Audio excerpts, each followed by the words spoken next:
ચોમાસાની ઋતુમાં તાપી નદીનું પાણી દરિયામાં વહી જાય છે એને રોકી ખેડૂતોને સિંચાઈ માટે આપી શકાય એ હેતુથી કામરેજના બૌધાન પાસે ₹300 કરોડના ખર્ચે રબર ડેમ બનાવવામાં આવશે તેમજ રૂંઢ મગદલ્લા પાસે પણ તાપી નદી પર બેરેજ બનાવવામાં આવશે એમ મહુવા ખાતે 36.97 કરોડના ખર્ચે નહેરોના આધુનિકીકરણના કામોનું ખાતમુહૂર્ત કરતા વન અને પર્યાવરણ રાજ્યમંત્રી મુકેશભાઈ પટેલે જણાવ્યું હતું।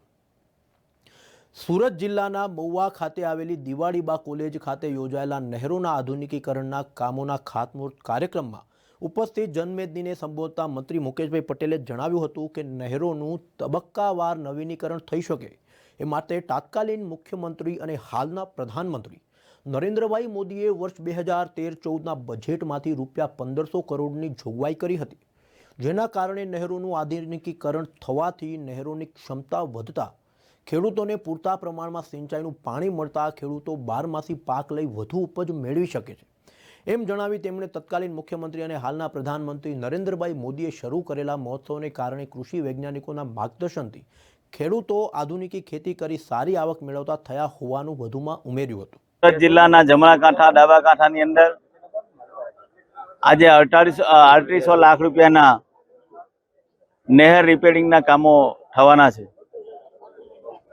દેશના વડાપ્રધાન નરેન્દ્રભાઈ મોદી સાહેબ તત્કાલ મુખ્યમંત્રી હતા ત્યારે આ સમગ્ર ઉકાઈની અંદર આપણે 1500 કરોડ રૂપિયા એમણે મંજૂર કર્યા હતા અને એ 1500 કરોડ રૂપિયા 10 તબક્કાની અંદર કામ પરિપૂર્ણ કરવાનું હતું।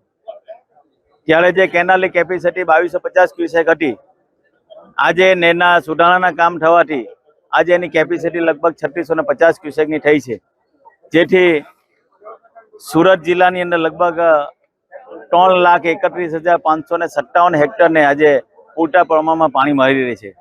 આજે પણ જ્યારે તમે જોયું છે કે આજે તમામ જિલ્લાના પિયત મંડીના પ્રમુખશ્રીઓ, સુગર ચેરમેનના પ્રમુખશ્રીઓ, ખેડૂતો અહીંયા હાજર રહ્યા હતા ત્યારે ખૂબ આનંદની લાગણી છે કે આ વિસ્તારની અંદર લગભગ 3800 કરોડ રૂપિયાના કામ થવાના છે।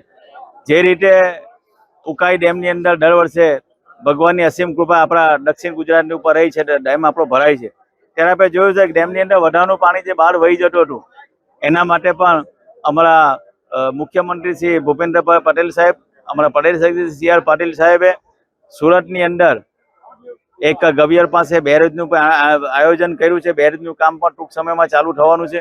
એને જે પાણી વહી જતું એ પાણી રોકાશે અને સુરતની જનતાને 50 વર્ષ સુધી પાણીની તકલીફ ના પડે એના માટે પણ આ આયોજન કર્યું છે। એનાથી વધુ પણ આપણે જોયું છે કે બૌધાન વાસે પણ અમે એક રબર ડેમ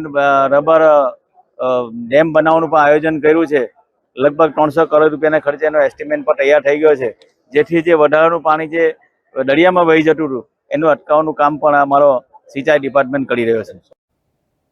મહુવાના ધારાસભ્ય મોહનભાઈ ડોડિયાએ ખેડૂતોના હિતમાં સરકાર દ્વારા કરવામાં આવી રહેલી કામગીરીની વિગતે છણાવટ કરી હતી। આ ઉપરાંત નહેરોના આધુનિકીકરણની કામગીરીથી ખેડૂતોને થનારા ફાયદાઓ અંગે પણ વિગતે જાણકારી આપી કેન્દ્ર સરકાર દ્વારા શરૂ કરવામાં આવેલી વિકસિત ભારત સંકલ્પ યાત્રા દરમિયાન નાગરિકો તરફથી મળેલા વ્યાપક લોક પ્રતિસાદની પણ તેમણે સરાહના કરી હતી।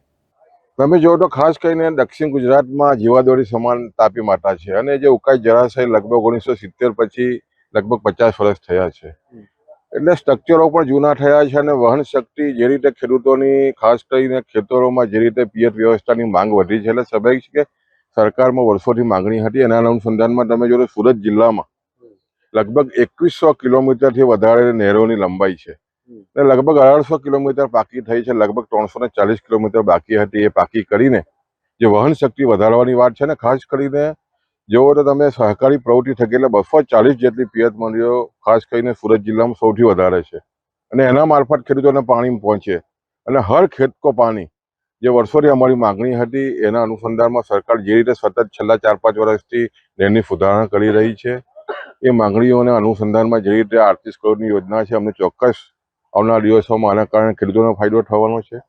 અને જ્યારે ખાસ કરીને દક્ષિણ ગુજરાતમાં તમે જુઓ તો આખા વિશ્વમાં સૌથી વધારે ઝડપથી વિકસતું શહેર સુરત છે અને જ્યારે 1 કરોડથી વધારે આબાદીને પાણીની બી જરૂરિયાત છે, જ્યારે પાણી સ્વાભાવિક છે કે ઓછું થતું જાય છે, એવા સમયે વહન શક્તિ વધે, પૂરતો ઉપયોગ થાય એ દિશાના જે વિજ્ઞાનના ઉપયોગો સરકાર કરી રહી છે એટલે ખેડૂતોમાં ચોક્કસ એક આશા જન્મી છે અને આવનારા દિવસોમાં ખાસ કરીને દક્ષિણ ગુજરાત જે લીલોતરું બન્યું છે ઉકાઈ જળાશયને કારણે છે અને જે રીતે નહેરોની સુધારણા થઈ રહી છે એટલે અમને ચોક્કસ આશા છે કે આવનારા દિવસોમાં ખૂબ જ ઝડપથી હર ખેત કો પાણી જે વાત સરકારનું સૂત્ર છે એ ચોક્કસ સાર્થક થશે એવું અમારું માનવું છે. આજે સુરત જિલ્લાના નહેરના આધુનિકીકરણના કામોનું ખાતમુહૂર્તનો પ્રસંગ માનનીય મંત્રી શ્રી મુકેશભાઈ પટેલ સાહેબ દ્વારા કરવામાં આવ્યો અને એ કામ 38 લાખના એટલે 38 કરોડના કામો આમાં આગામી 35 દિવસના કેનાલ ક્લોઝર પીરિયડ દરમિયાન કરવામાં આવશે અને કોઈ પણ કામ અધૂરું ન રહી જાય